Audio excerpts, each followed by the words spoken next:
Baiklah, saya akan mempresentasikan materi pada pertemuan kelima, yaitu kontak bahasa.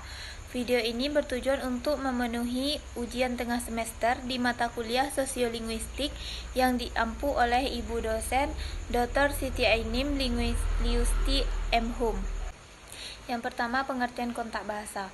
Kontak bahasa dapat terjadi pada masyarakat bilingual atau multilingual.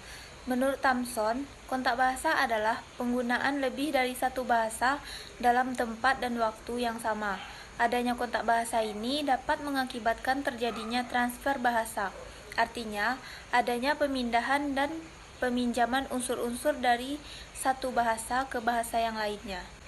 Faktor-faktor penyebab terjadinya kontak bahasa. Ada beberapa faktor yang menyebabkan terjadinya kontak bahasa. Menurut Thomson, faktor tersebut yaitu yang pertama, adanya penemuan dua kelompok yang berpindah ke daerah yang tidak berpenghuni, kemudian mereka bertemu di sana. Dalam kasus ini, kedua kelompok bukan merupakan kelompok pribumi, sehingga satu sama lain tidak menjajah atau merambah wilayah masing-masing. Misalnya di Antartika, sebagai tempat di mana tidak ada populasi manusia yang menetap di sana, merupakan tempat terjadinya kontak bahasa. Yang kedua, adanya perpindahan satu kelompok ke dalam wilayah kelompok lain. Adanya perpindahan ini dapat terjadi melalui perperangan, perdagangan, penyebaran misi agama, atau perkawinan campuran. Di Indonesia pun terdapat kontak bahasa melalui perpindahan ini. Salah satunya adalah ketika orang yang berasal dari Jawa mengikuti program transmigrasi ke beberapa wilayah di Republik Indonesia lainnya. Ketiga, adanya praktik pertukaran buruh secara paksa. Kontak bahasa pada beberapa perkebunan di daerah Pasifik berawal ketika para buruh yang dibawa ke sana karena pemaksaan dan berasal dari berbagai pulau Pasifik yang berbeda.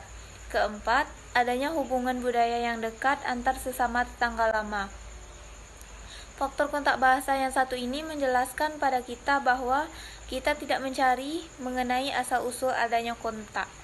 Karena itu pasti terjadi dahulu kala ketika kelompok-kelompok menjadi tetangga.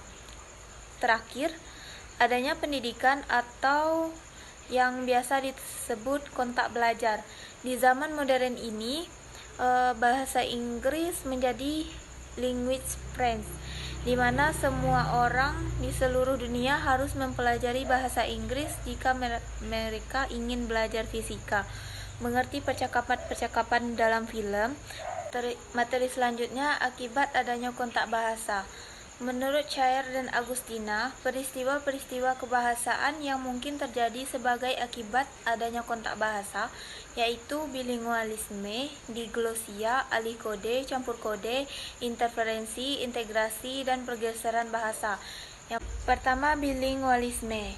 Istilah ini berasal dari bahasa Inggris, yaitu bilingualis. Sementara itu, kata ini dalam bahasa Indonesia berarti kewibawaan.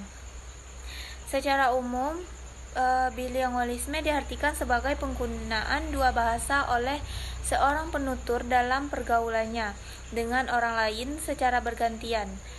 Untuk dapat menggunakan dua bahasa, seseorang harus menguasai dua bahasa, yaitu bahasa ibu atau bahasa pertama dan bahasa kedua.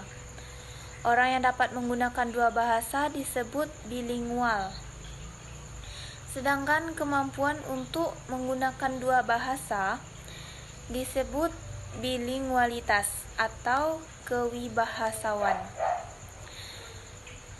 Selain munculnya bilingualisme, ada juga multilingualisme atau keaneka-bahasaan, yaitu penggunaan lebih dari dua bahasa oleh seseorang dalam pergaulannya dengan orang lain secara bergantian.